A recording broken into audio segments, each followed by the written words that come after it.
Colonel Rob Maness has a lifelong record of providing dedicated service to this nation. Having worked his way up from the enlisted ranks to full colonel, he served our country for more than 32 years. He has served as a bomber squadron commander, bomb disposal technician, Joint Chiefs of Staff Operations Officer, assisted the National Security Team with the campaign plan for the global war on terrorism. He authored the first theater nuclear war plan and served as the Vice Commander of America's largest airborne intelligence wing. Colonel Rob Maness is a true American hero.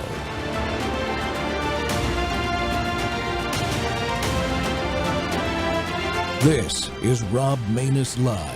So after the assassination of Charlie Kirk, we broke a story about Jolene Hill. She was a middle school counselor here in Oregon at Pleasant Hill Middle School, and she said some egregious things about Charlie and about how he deserved it because he believed in the Second Amendment. Well, 3 boys took a stand at the school board meeting to speak out against Jolene Hill. Here's what they had to say. I'm so proud of these guys. We're also proud members of our Turning Point USA chapter for high school students here at Coachella. Earlier this year, we had an opportunity to attend Turning Point USA Youth Summit, where we met Charlie Kirk and learned him speak in person. His words had powerful impact on us and helped us shape our perspective in young people who are engaged in the future of this country. That father was shocked and deeply saddened by the news of his assassination. Losing someone who inspired and empowered so many students like us is heartbreaking. What made it even harder was learning there's an adult employed by this district who carries the position of authority over students who openly praise his death on social media. As students, it's difficult to feel safe and supported when we know there are educators who celebrate violence against someone whose beliefs align with ours. We are not asking everyone to agree with Charlie Kirk for 4 hours, but we are asking for basic human decency, professionalism, and accountability for building trust with guiding students.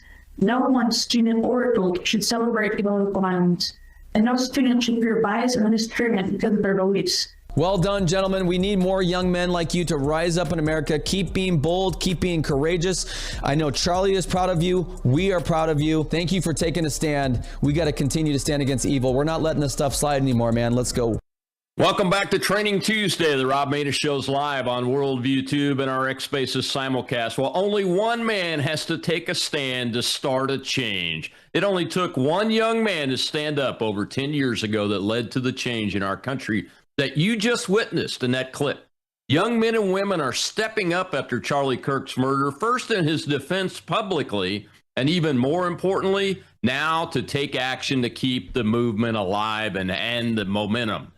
A movement that has energized citizens from all walks of life and all generations to insist our most basic values like freedom of speech and the right to keep and bear arms are protected and used in public. Our freedom to worship is now back in the public square where it should have been all along. It took one man standing for peace, Donald Trump, to end the war in the Middle East with a historic peace deal just yesterday. One man against all the odds. Yes, our ancestors taught us it only takes one man standing up for what he believes. We celebrate these changes and are encouraged that they will continue. In America, it still only takes a single man to change things. In the case we're discussing today, that man is a former U.S. Army Special Operations soldier and small business owner who has acted on his instinct to step into the fire for us before. When an entire response operation sprang up around him and his band of brothers made up of volunteers who shared the same background that saved many lives during the Hurricane Elena response and is still having a positive impact there today. Even former President Trump, at that time he was former, visited this man's operation and helped focus on the disaster. Well, my guest today is that man, Adam Smith. He's the founder and CEO of Savage Freedoms, a family man, a U.S. Army Green Beret veteran, and he is running for Congress in North Carolina's 11th District in the Republican primary. Adam, welcome back to the Rob Maness Show. Good morning, Colonel. Thanks for having me. Yeah, it's good to have you back, man. Today the president flew back from like a day trip to the Middle East yesterday, late last night. I think he got in at like 3 o'clock this morning back at the White House, and he's gonna award the Presidential Medal of Freedom to Charlie Kirk posthumously today, and today's Charlie's birthday. So happy heavenly birthday, Charlie. I know you are proud to see what is happening in this country and even around the world with Turning Point USA and your movement that you started so many years ago when we met as a teenager. But that just tells us that what the president's going to do today, he's keeping his word to Charlie's widow, Erica. And he's also very serious about Kirk's effort in his young life and what it did to change America. Your thoughts on it? Well, I think your opening monologue was right on point. I mean, ultimately, it only takes one man. We've watched it over and over again throughout the history of the United States. One individual who has the ability to ignite and motivate the base to take massive action.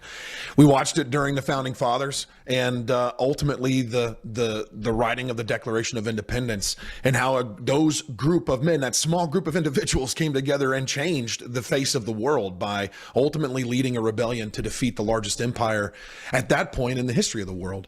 And I think, ultimately when it comes to what Charlie's doing and what he's done and now what Turning Point is doing, it was always about putting his faith first. It was always about putting his belief in God first. I mean, the thing he wanted to be known most for was being courageous in his faith. And I think, now more than ever before, bringing our faith back into the mainstream, bringing our faith back into the public square. We should have never had to sit in the corner and whisper because we were afraid we would offend someone about our faith of Christ. We shouldn't have to have whispered in the corners about political policies that we supported or thought were good for the nation because we might offend someone or we might get canceled in the process. There is a spectacular revival happening across the country, and it's going to take young people. It's going to take people under the age of 45 to take massive action and continue to move this movement forward, because it's their voices. We are the next generation. And it's the guys that are my age, the guys that are younger than me, the guys that are in their late 20s that are going to have to continue to carry this message forward and continue the mission. Yeah, I think you're absolutely right. Charlie would have been 32 years old today. So I met him when I first ran for U.S. Senate, started in 2013. So I was seeing him go on to college campuses already then. I think he was still about 19 years old at that point. So we've been following each other and supporting each other on social media all this time. But one of the things that I didn't realize is that there were two things, really. One is that he was really witnessing the gospel for Jesus Christ, but doing it in the framework of freedom of speech, freedom of thought, freedom of belief, to try to change young Americans' lives on college campuses. But, up until last year, I really had never been able to get to any of his big events that he's did. And he was really very good at it. I actually got to speak at AmFest last December from the stage. And the interesting thing that struck me was I didn't realize that Charlie had energized my generation and the generation 10 years before me. I'll be 64 next month. So the boomer generation, and I'm like right at the leading edge of the X generation. I didn't realize that those folks were as energized as the young people. And it was at the events that you could see that, because they would come together in one room and it would be about 50-50. Yeah, I spoke, or I've spoken at 2 or 3 different Charlie Kirk vigils at this point, and I'm going to be speaking again tonight in Waxhaw, North Carolina, at another Charlie Kirk vigil. And you're absolutely right. It is not just my generation or those younger than me. Charlie and his movement mobilized everybody. Everybody got fired up and excited when they heard Charlie talk. And I think more importantly now than ever before, watching what happened to him nationally and internationally. I mean, it was all over the news, everywhere. It was all over the internet. You couldn't not see what happened to Charlie, even if you were trying not to see what happened to Charlie. It's mobilized Christian conservatism in the United States like nothing I've ever personally experienced in my lifetime. And I think that we're at a point now, more than ever before, people have to remember that Charlie's mission was not to sit quietly on the sidelines. Charlie's mission was to evangelize the word of God, and also at the same time promote the founding principles on how this country was founded upon. And I think if we recognize that, we as Christian conservatives, in general, we as conservatives in the United States, we have to remember that we now have a responsibility to carry that flag. The mission is to not sit on the sidelines. We get distracted too often with all the shenanigans that's going on in the world, and we get distracted by all of these other things that Kansas City shuffle, look left while we move right. The fact is that we have to stay target focused and mission focused like never before. And that targeted mission is to remember that the fight for the moral soul of our country is a 24/7 effort. And it cannot just be conducted by individuals who sit in seats of power or seats of office. It has to be conducted by every single American who believes in the foundational principles of this country, to mobilize themselves, to take personal action, to engage in civic discourse, to engage and have knowledge about the current events of what's going on, understand how the government functions in general, and change at the lowest level possible.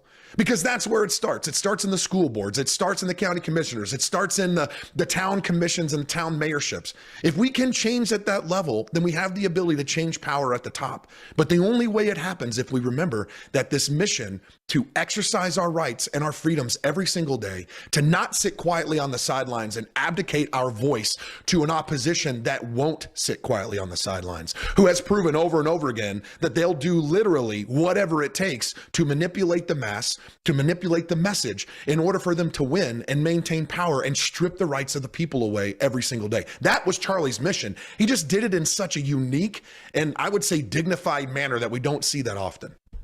Yeah, he reminds me of, and I'll be honest, the part about witnessing the gospel almost got past me. I mean, I started to notice it really after he became a husband and a dad is when it first came out. But he was doing it all along. If you go back and look at even the clips that I've seen that about the time that he and I met years ago, he was still doing it, but it wasn't as prevalent because, you know, he wasn't talking about being a husband and a dad and going out and having kids, you know, and saving the world. That basically, that was his viewpoint. Go out, get married, have children, save the world. That's what he was talking about at the end there. At the very last moment, he was absolutely talking about doing that very thing in a place that he loved doing it at.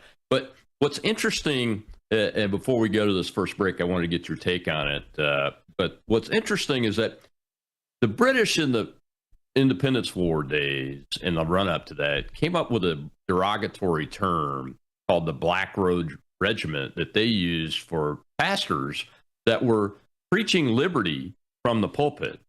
The pastors took that on, and when the revolution started, they literally took their black robes off in the pulpit to show their Continental Army uniforms and went off to help fight the War of Independence.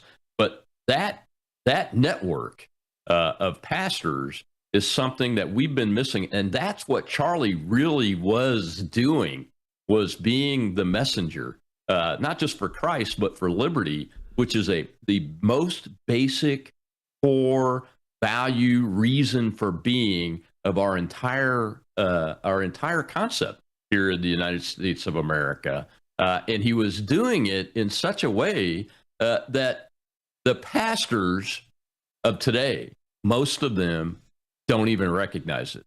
I can't tell you how many church services I've been in, but where the pastor hasn't mentioned Charlie Kirk in the last month.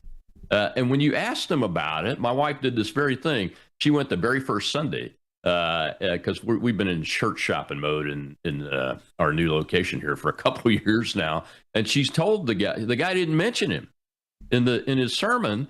And she walked up to him and said, "Hey, you know, I just want you to know that I'm here because of Charlie Kirk.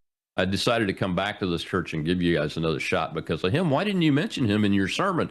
And the guy goes, "Oh, my grandsons love him and everything and blah, blah, blah." But he never would explain why.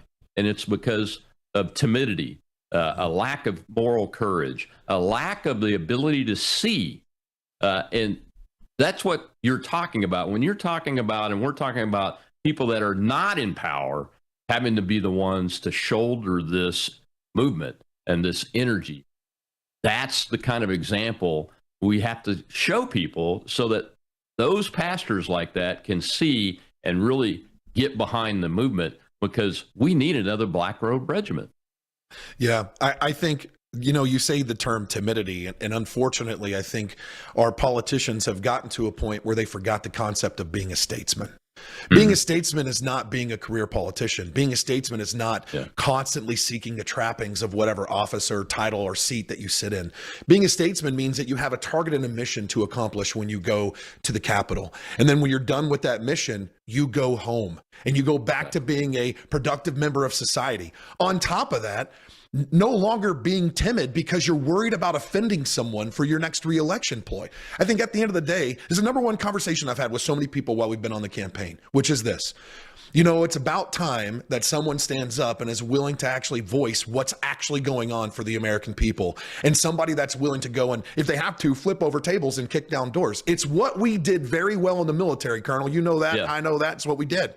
Yeah. Why isn't that same mentality being held by those individuals who call themselves selfless servants or servants of the people? Because politics has shifted. And you and I have both seen it in our lifetime. Politics has shifted away from being outspoken individuals about supporting your constituents and we the people, and turning into a politician, which is a career individual only seeking reelection.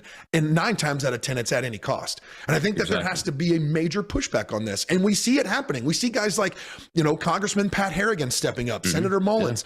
We see Senator Ted Budd. There's a lot of individuals who are willing to speak up and push back. And we're watching them firsthand do it. And we're also watching them call out timidity and take massive action. And they're doing it in such a way that's in the betterment of the American people. We have to see more of that. We have to see more statesmen take action and less politicians. We certainly do. And more money changer tables tossed in the temple like Jesus Christ did, which is what you're talking about. We'll be right back with Adam Smith after this commercial break.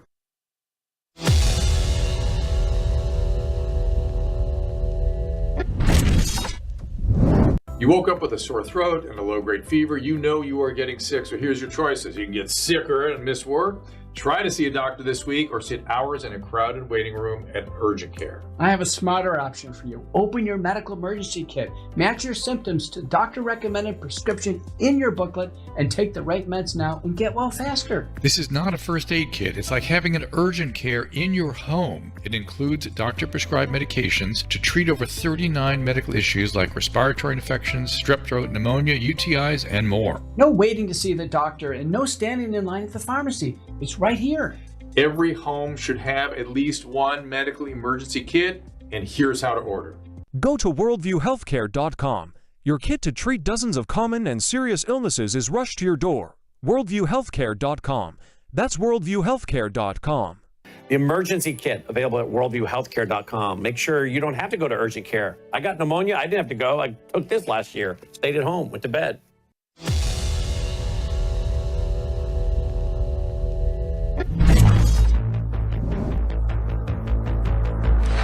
This is a town hall, so let's get to some questions. Let's do it. The first question is from Adam. How are you, Senator Maness? What's up, man? How you doing? Good, a little tired. For the last 14 days, myself, my fiance, and some awesome pilots behind us have been delivering supplies all over Western North Carolina. God bless you guys.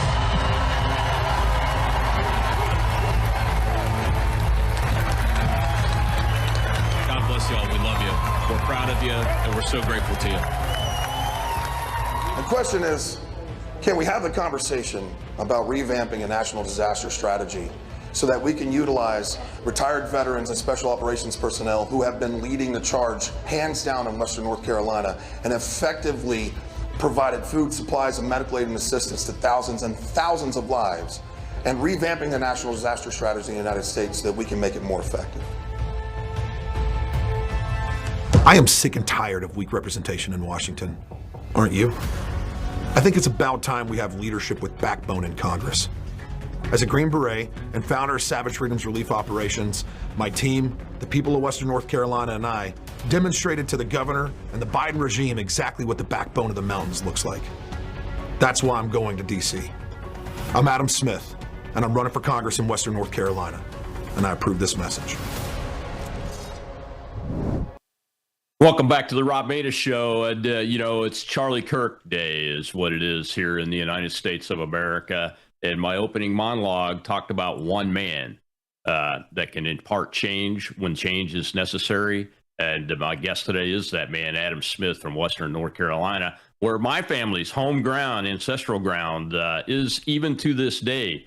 There are Manesses living in that part of our country. And Adam is the exact type of individual from those mountains, from that ground, that Americans have fought for since before the American Revolution and bled and died for all the way up to today.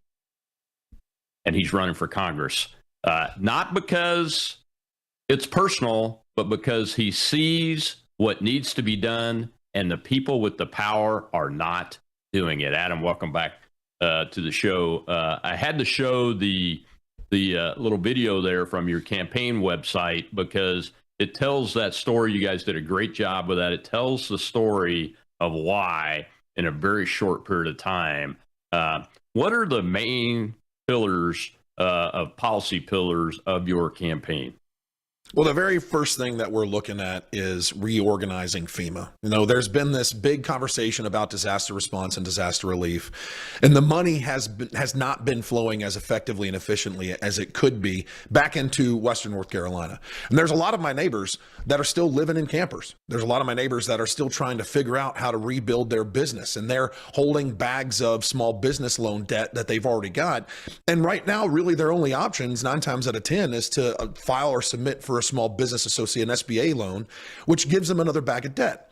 So, you know, we have to be able to look at the effectiveness and the efficiency of moving taxpayers' dollars that they've already paid in taxes back to them. And ultimately, we have to do away with continuously pulling power back into the central government.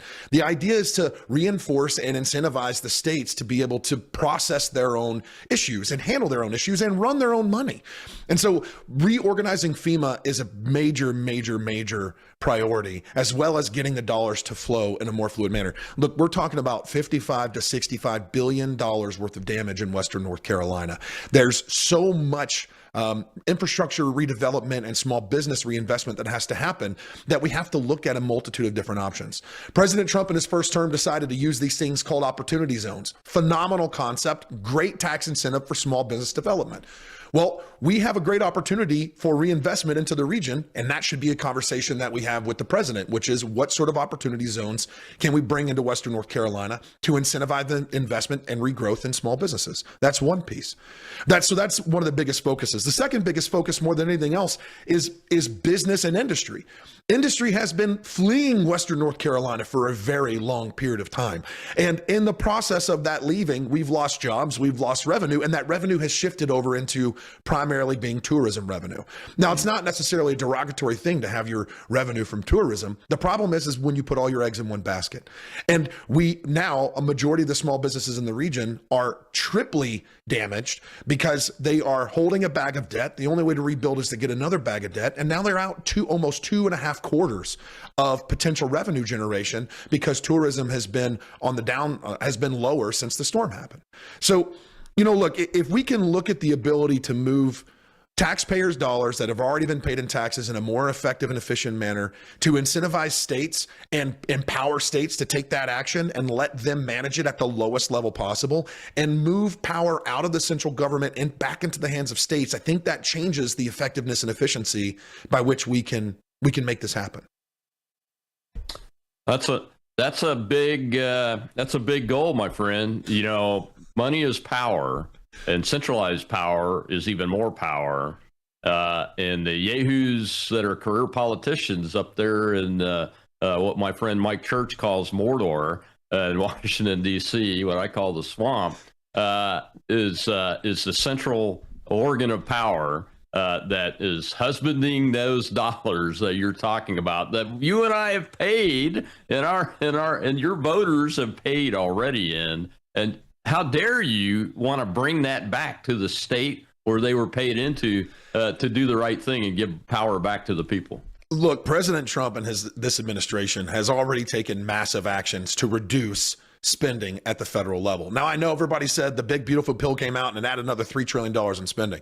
Well, sure, it's added another $3 trillion in spending over a period of time. But at the same time, we're watching real time the reduction in the federal government workforce. We know that it becomes a problem when the federal government employs more people as a whole than any other business in the country combined. That's ridiculous. That was never the founding fathers' intention when it came to the formation of this country. So if President Trump and this administration can reduce the workforce, reduce spending, and ultimately negate the so-called necessity for more taxpayers' dollars getting pumped into the federal government, then maybe we should reconsider how many taxes are being told onto the American people and let them keep their money and keep their money at the lowest level. I'm 100% certain that the American taxpayer knows how to spend their dollar better than the state or the federal government does. So a major reduction and overhaul in taxes, a major reduction and overhaul in how much money people have the ability to keep vis-a-vis how much money we want to continue to pay to a government that just wants to send those dollars overseas. Look, we watched real time in Western North Carolina when people were still living in the depth of winter in tents and campers. And we watched FEMA under the Biden regime cut something like 22 million, it was maybe even $22 billion, and sent it to illegal alien housing facilities in New York. And that's not a conspiracy theory. We know that to be a fact because they came out and stated it. They also came out 10 days into the new fiscal year and said, we have to reduce our spending because we're not going to have enough money for the rest of the year when it comes to disasters. That's American taxpayer dollars. While we in Western North Carolina were living in tents in the winter, money got sent to New York and other locations by FEMA, which is supposed to be the disaster relief organization of the country. And it didn't go to the people that needed it the most. It went to illegal aliens in this country. That is not how we spend the American taxpayer's dollar. And I'm pretty certain that we as taxpayers would have kept that dollar in our pocket if it could have helped us recover from this storm. Yeah, absolutely. The on your initiative to reform FEMA. Now, the president ran on, if I remember correctly, some kind of concept that eliminated FEMA the way it exists today.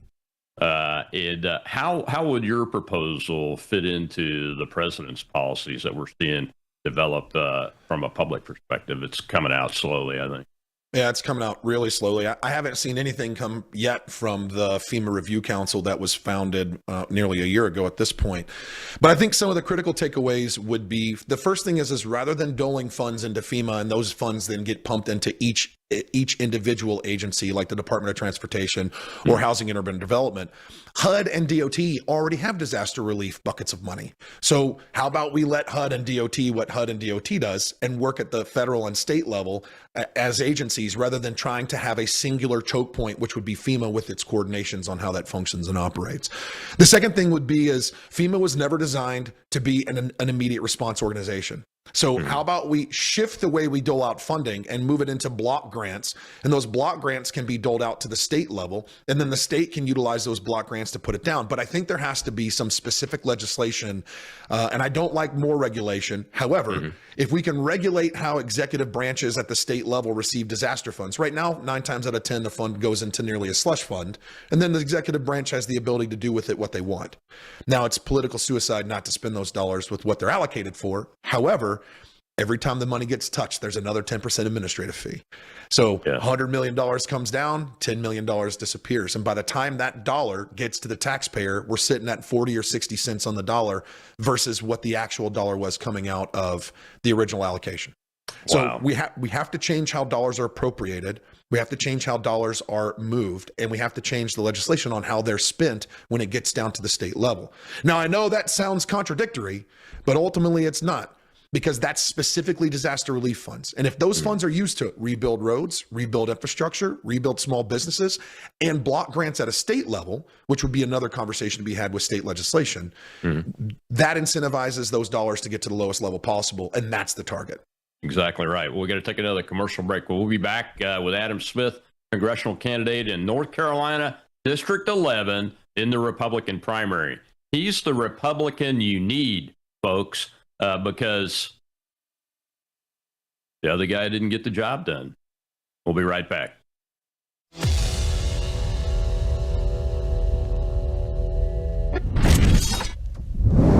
Hello, I'm Brandon House. I want to thank you for all your support at wvwfoundation.com that helps make possible pushing out 24/7 content for free.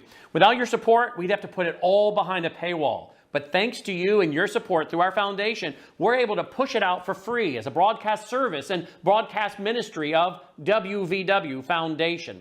Please consider going there and setting up an automatic monthly contribution, or go there and make an occasional contribution. If you prefer to support us through the mail, you'll find our mailing address there at wvwfoundation.com. You can also call and make your contribution over the phone by calling 901-825-0652. That's 901-825-0652. Again, all these details are available at wvwfoundation.com. Thank you for your support as we try to help people around the world understand the times through the lens of a Christian worldview.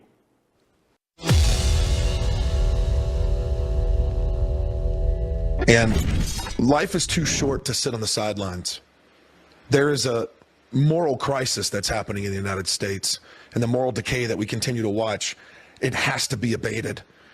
And to sit on the sidelines means that we abdicate our voice. We abdicate as conservatives. We abdicate our position to push back and have a say in the direction of this country and this government. And when my daughter is 20 years old, will I be able to look in the mirror and tell myself that I did everything I could to be a service to my country at every opportunity that presented itself? And is this country a better place? And is it ready for her to step into the world to create some level of success? As of right now, I can't say yes to that. And that doesn't sit so well with me. Wow, that's a powerful message. Welcome back to the Rob Maness Show. It's Charlie Kirk Day. The president's going to award him the Presidential Medal of Freedom, the highest civilian award in the existence of the country. Today, on his birthday, or his 32nd birthday today, because he's an American patriot that sacrificed his life for the basic core values of things like freedom of speech, freedom of assembly. And we have to find those men and women that are willing to step into the arena. And that arena is the political arena, the arena that Teddy Roosevelt spoke about in his poem, The Man in the Arena. You have to do it. We have to get this job done. And once they're in the arena, they have to stay for as long as it takes, whether they're in office or out. Believe me, I've lived it since 2013, and my family's lived it, and we have to stay in here because this fight is worth the effort. And my guest today is Adam Smith from Western North Carolina, Congressional District 11. He's a Republican primary candidate for the congressional House seat there in 2026. And Adam, that clip there, I had to show it because you talk about when your daughter's 20. My youngest son turned 21 today, or a couple of days ago. And that's what I was thinking about when I decided to run for office. So you're doing this for the right reason, is my point there. And that's important because it's going to get rough. It's going to get tough. You said in the first segment that you mentioned manufacturing needing to come back to Western North Carolina and the entire state of North Carolina. What kind of manufacturing was there before it all went to tourism? Well, you know, interestingly enough, we still have a few manufacturing companies that are quite large. Baxter, which is the #1 manufacturer of all IV products for the most part in the United States. There's a Pratt & Whitney location that's in Asheville. But before that, we had paper mills and we had lumber yards and we had blanket factories and there was a multitude of different major industries that were in the region that didn't just provide jobs, but provided jobs and community. I mean, the whole reason why the city of Canton really exploded and grew was because of the paper mill that was there, that has been there for nearly 110 years. That's recently was shut down in the last couple of years. And so, you know, that's the industry piece.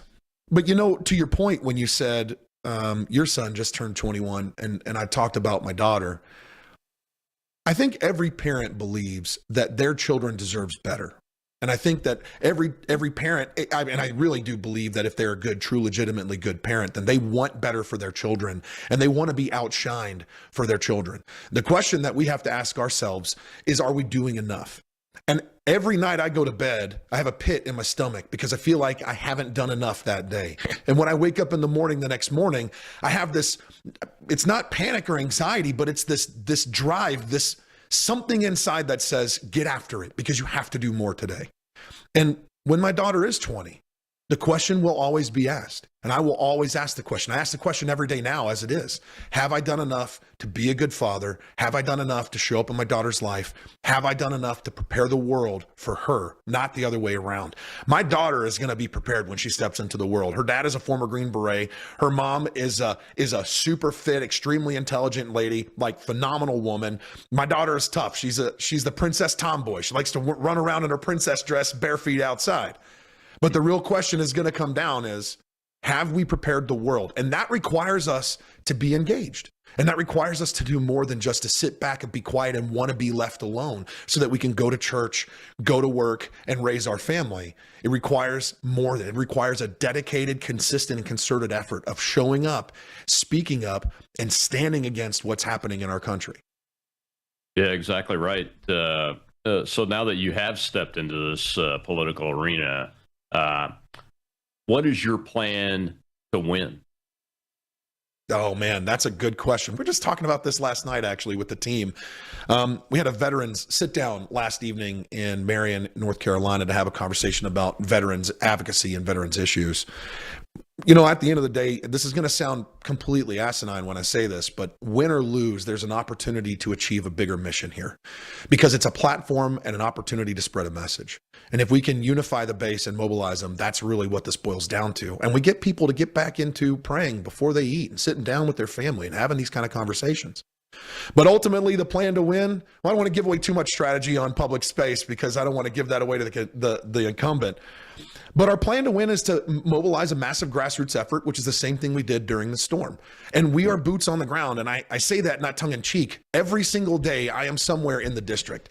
This afternoon, we're going to an event in Clyde. Yesterday, we were in Marion and also in Hendersonville. The day before that, we were in Haywood County. The day before that, we were in Transylvania County. The day before that, we were in Polk County. So this is going to be a massive grassroots effort. This is boots on the ground, walking around, shaking hands, and listening to people. The number one piece of information we've gotten about the incumbent is that he doesn't show up or he's not present and he's hard to get a hold of. Cool. Got it. If you want someone to show up and listen, we'll show up and listen. Again, I don't even have to give you feedback. I'll just listen to you because if it's an issue, I want to hear the problems. But I also want something more than that. And this is something I don't think most people talk about. I don't want to hear just problems. I want to hear possible solutions. And when people say, oh, that's your job, I cannot stand when people are good at finding problems, but refuse to offer some semblance of a solution, even if it's a bad solution. Yeah. My team sergeant told me, Adam, don't ever bring a problem to me unless you have 3 solutions. And they don't even have to be good, but you have to at least thought about how to fix the problem before you bring the problem to me. And in general, what we see from the American people is we see people pointing out problems and then asking the politicians, what are you going to do to fix this problem? And my very first question that I ask when I get asked that question is, what are you currently doing to fix this problem? Has it worked? Have you seen success? What were your lessons learned? Can we replicate this and grow it so that we can use this same solution all over the district, not just in your one location? And that's the piece. Yeah, that's very interesting because not much has changed in the arena since I last ran for office, which wasn't that long ago, but not much has changed. The most common complaint from the voters that I used to hear about and still hear about, because I'm active in the GOP party apparatus here in Mississippi, but the most common complaint is the solution that was come up with in Washington doesn't work. We need solutions from the American people that want to send us to Washington or to the state house or to the city council or the county commission or whatever you want to call it, whatever level you're talking about, to work solutions that will work. And that takes all of us putting our minds together. And the last thing we want to do is see a federal solution that costs trillions or billions or millions of dollars, and it's ineffective and it doesn't work. It would be far better. There's a reason why companies all over the world use pilot programs to test market reception, product value, and the like. They do testing on potential concepts or solutions before they go out and spend, hundreds of thousands or millions of dollars on marketing the product. The United States, the federal government especially, they don't have a fiduciary responsibility in general to the American taxpayers' dollars because they prove it with their action. We continue to send billions of dollars overseas into programs that aren't necessarily in the best interest of the American people. And at the same time, we don't listen to solutions from the American people. Now, granted, there are some things that even I don't know about, just like when we were in the intelligence community. There's things that we don't know about. And there's some other considerations. But when you get to that position to have the ability to be read into those programs, then you listen to a possible solution, and then you consider third and fourth order effects on the back end of that to see if it's viable and feasible. It would be amazing if we could have leadership stop operating like politicians and start operating like small business owners that understand that we have to find an effective solution, test the efficacy of that solution, and then figure out how to replicate that solution at the lowest level possible before pumping trillions of dollars into some effort that doesn't have efficacy or efficiency on the back end. It's ridiculous. Yeah, it's very interesting because, we're in the middle of this government shutdown now. I've lost count how many I went through as a military member and everything, but I'd never lost any pay. And the military was paid today, folks. I'm hearing from folks that are on active duty that said the pay was made, but the plan the plan that President Trump's team put together to get that pay made was opposed by the so-called smart people in the media in Washington, D.C. That tells you the story that we're talking about, doesn't it? Got about a minute left before we go to the last break. I think it speaks for itself. I mean, look, if the smartest people of our country are running the country, I think we have some serious worries and concerns when it comes to individuals who continue to vote against common sense policy. And, we hear that term common sense policy or common sense legislation all too often from the left, but that's because their common sense legislation is compelling language or compelling speech, as incentivizing or, producing hate crimes against an individual who says that a man can't be a woman and a woman can't be a man. When it comes to paying our military, I would say that's pretty common sense. Yeah, it is very common sense, and that's what we see being applied during this shutdown, which I think is probably the best thing to happen to the American people because it's revealing the truth about so many entities, starting from Democrat Party officials, elected people, all in the folks in the media, all the way down to school teachers that unfortunately we have in our public schools. Well, we got to take one more break, and when we come back, I want to shift focus to foreign policy a bit and talk about this peace plan that the President of the United States has pulled off so far, phase one of it, and then phase two, and what ideas you'll offer as a congressional member in that process of developing a sound national security policy that doesn't include endless wars.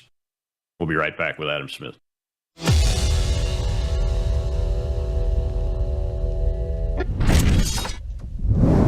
News is moving faster than ever, and so are we. Worldview Tube brings you 24/7 live stream coverage and now real-time alerts when it matters most. Once you have the Worldview Tube app installed, exit the app and navigate your way to Settings. In Settings, locate the tab labeled Notifications. Select the Notifications tab. Scroll down until you locate the Worldview Tube app icon. Select the tab, and here you can turn on and customize your notification experience for the Worldview Tube app. News doesn't wait, and neither should you. Turn on push notifications to stay informed. Every headline as it happens.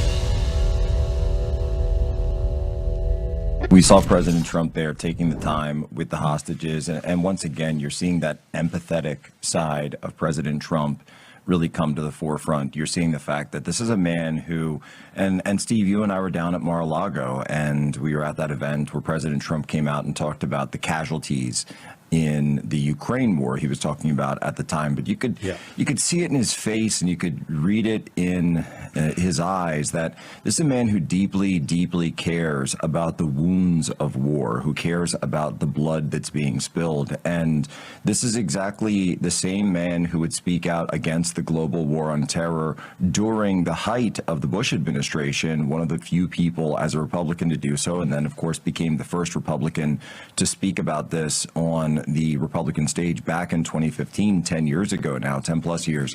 And so he's been the person to say, look, it's time to actually put down the swords, to bring people home, to bring sons back to their fathers, to bring daughters back to their mothers. And it's so rare. It's so rare in politics where you actually get to do something that is just objectively good and an absolute good. And that's what he's done today. And it's Tuesday, October 14th. My guest is congressional candidate in North Carolina's 11th District, Adam Smith, former special operations soldier, a businessman, a family man, and he has stepped into this political arena. And, Adam, welcome back. The clip there really lays out the reason why I believe Donald Trump has been so successful with veterans like me, who was in the Pentagon on 9/11, fought and commanded in the GWAT, fought in the GWAT, the global war on terrorism, and has been devastated by what this country did with that debacle of a withdrawal from Afghanistan and wasting our kids' lives. And it's the reason why I entered the political arena in 2013. One of my platform planks was ending the endless war policies because it was hurting. It's hurting America. Instead of showing strength and providing deterrence to the really big bad guys like China and Russia, it's hurting America. It's hurting the free people of the world that yearn to live free, that aren't American, because it's strengthening our adversaries. Mm-hmm. And this president has accomplished something, I think, in the Middle East, and we'll see how the next phase 2 goes. But I believe the possibility is there because he has done two things. He has acknowledged that every human life is worth ending this stuff. And two, he has shown that he also has the strength to do what's necessary to stop people from killing others, including their own people, like what happened with the Iranians here a few months ago. And that combination is what matters in that part of the world and really around the world, isn't it? Yeah, I think it is. And I think if we look at what happened during the Biden regime globally, when it came to, antagonizing actions from emboldened enemies like Russia or countries like Russia, look, Russia's not super friendly to the United States. They haven't been since World War I. Right. This is true. We see the same thing with Iran. We saw the same thing with Hamas. Under Biden's administration, when Hamas conducted the October 7th terror attack, they did it because they knew there wasn't going to be major backlash from an invalid president at that point. Right. Prior to that, under Trump's administration, we watched the entire world kind of walk on eggshells most of the time because they didn't know what he would be willing to do in opposition, make entry into Ukraine, which is another issue that is, in general, the logic around it is kind of beyond me when it comes to this battle of whether we should support, not support, where the money is going, not going. There's a whole lot of stuff around that as well. So what President Trump has done in the Middle East is definitively, it's something to be cheered because, look, Hillary Clinton came out and even gave congratulations to President Trump, and she despises the man. So if even Hillary Clinton can come out and say, hey, good job, President Trump, for making this happen, I think that there's something to be considered here. And I think rather than having this continued party line that we see all the time from the left, bash President Trump and not even mention the fact that he was able to make this happen, it was President Trump, his administration, and a multitude of other nations that came together and sat down and said, this must take place. And Hamas finally towed the line, which is a phenomenal thing to see. Hamas, you have to think one more thing on this as well. The attack against Iran sent a very clear message to Iran and sent a very clear message to all of Iran's surrogates that said, this is what we will do. This is what we're willing to do to protect the national interest of the United States and their allies. And if you don't cut it out, you're next on the list. And I think Hamas heard that loud and clear. Yeah, I think so. And a lot of the so-called experts are wringing their hands today about this deal and about the posture of the United States. These are the same people that said, you mentioned Hillary Clinton, that Donald Trump's an isolationist. Well, when you look at that stage yesterday in Egypt, Sharm el-Sheikh, it certainly doesn't look isolationist to me. And that's what we've been saying all along. Just because we questioned and Donald Trump ran on ending the war in Ukraine as fast as possible, and we questioned the amount of resources, the priorities, those kind of things about that issue, doesn't mean we're isolationists. I mean, I believe in the old peace through strength adage. That's what I grew up on. That's what I saw work against the Soviet communists, against Soviet communism. I saw it actually play out and work both in my childhood and my adulthood in the U.S. military.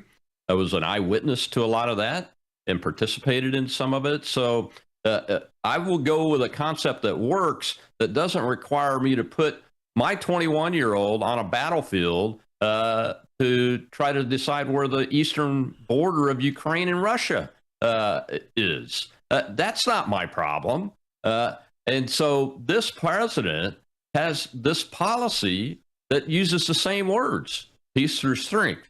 I don't think anybody's going to agree with everything that he does or says or decides. That's impossible. But my goodness, it sure looks like what he is doing is best for the people of the United States of America. And in fact, even the best for the people around the world that want to live free instead of live under tyranny and oppression, like from Hamas and Iran. Yeah, I agree with you completely. And I think there may be some issues at the back end of this. I mean, ultimately, it's a ceasefire, and they've got a 20-point agreement that they're utilizing at this time. Yeah. But part of that agreement is to release prisoners from Israeli jails that have life sentences that 9 times, I think a majority of them have been arrested for heinous crimes. And we're going to put those people back into circulation. So I think that there's going to be some other issues on the back end of this. I think the initial ceasefire is a phenomenal opportunity to continue the conversation and to generate some leverage from the international community against Hamas as a terror organization and see what we can do to help rebuild Gaza and that region into something that could be better. I mean, look, millions of dollars, at this point, billions of dollars has been pumped into the pockets of the Palestinian Authority and Hamas and its leadership. And a majority of that money never made it to the people of Gaza. Not a penny. On top of that, we saw firsthand how aid relief supplies were coming into the region and being hoarded and cached away by Hamas and its personnel on the ground so that it could continue to starve its people as a political talking point in order to an attempt to gain leverage. Think about this. If the president of the United States and all the senior leadership decided to hoard supplies from the American people all the way down to the state level or the county level in order to create some level of propaganda in opposition to an enemy that's ideologically opposed to your religion, your faith, and living on earth in general, the American people would raise up. They would raise up in such a way that the Civil War wouldn't even be able to touch what would happen if the American people found out that took place. And yet we still don't see that level of pushback from the people in Gaza right now when it comes to Hamas and its leadership. So I think there's going to be some further consideration and conversation that has to happen on the back end of this, because I think there's still going to be some problems over the long term when it comes to Hamas's role in the region. Yeah. What I like about the plan is that it involves primarily Arab Muslim nations that have never stepped up before because they haven't had the space. And I think President Trump's approach has created the space for them to be able to do that so they can exercise their will and their power. And that's what I'm hoping. No, hope is not a course of action, but I see that as that's opening the door to get the Hamas solved, which really has to be that Hamas can have no more political or military power at all ever again. Yeah, I think in any way whatsoever.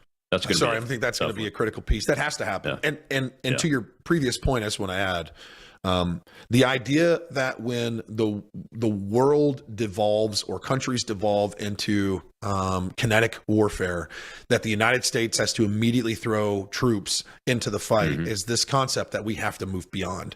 Right. Yeah.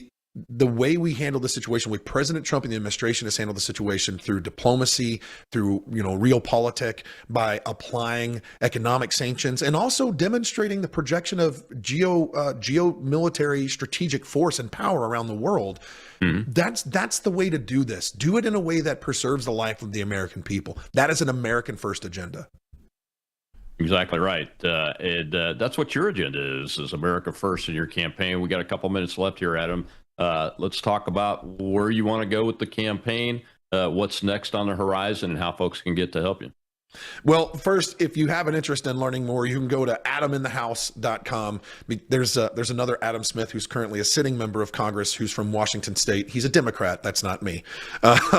Also, the big push right now is just getting out and shaking hands. We want to invite everybody to come out and have a conversation. We want to invite you to come to these events, which we post on all of our social media, and we're working on getting the website up to date and ready to go. So it also has these dates on there. But come out, come. If you don't agree, come protest. If you have a conversation or question, come ask it. Have a conversation. I want to hear from the constituents, my neighbors that live here in Western North Carolina. I want to hear what your problems are. I want to hear what your solutions are. I want to hear what you most fear. I want to hear what you most enjoy about being in Western North Carolina and the life that we get to live here in the mountains. So the next step on this great endeavor is actually we're doing a trip to DC in a couple of weeks to have some conversations up there. And then we'll be coming back to continue on the campaign trail with a multitude of meet and greets and town halls all over the region. Well, thank you very much for your time today. I know it's a lot of time for a candidate to come on a show for an hour, but we appreciate it. We appreciate what you're doing for Western North Carolina. We appreciate what you've done for our country so far and what you're going to do for it in the future. Full transparency, folks, my PAC, Gator PAC, is backing Adam Smith here, and you can go to gatorpack.com, make a $5 a month recurring donation to help out with that effort. But definitely go to his campaign website and make a donation and support this man, because we need him in the United States Congress. Thanks a lot, Adam. Yeah, I appreciate you, Colonel. Thanks for having me on, man. Thank you. Well, tomorrow's Whistleblower Wednesday. 2 guests. First 30 minutes is Cliff Maloney. You remember him from the Pennsylvania Chase operation that he and Charlie Kirk did that won the presidency for Donald J. Trump. Well, he's doing New Jersey Chase now, and we're helping him with that effort. We're going to want to get some news out on Jack Ciattarelli's campaign for governor. He almost won last time. President Trump's behind him. The whole team is behind him. Got to get it done. And then from Arkansas, retired Army Colonel Conrad Reynolds is going to be here to talk about the political persecution because he wants paper ballots and hand counts in the state of Arkansas coming from a Republican attorney general. I'll see you then.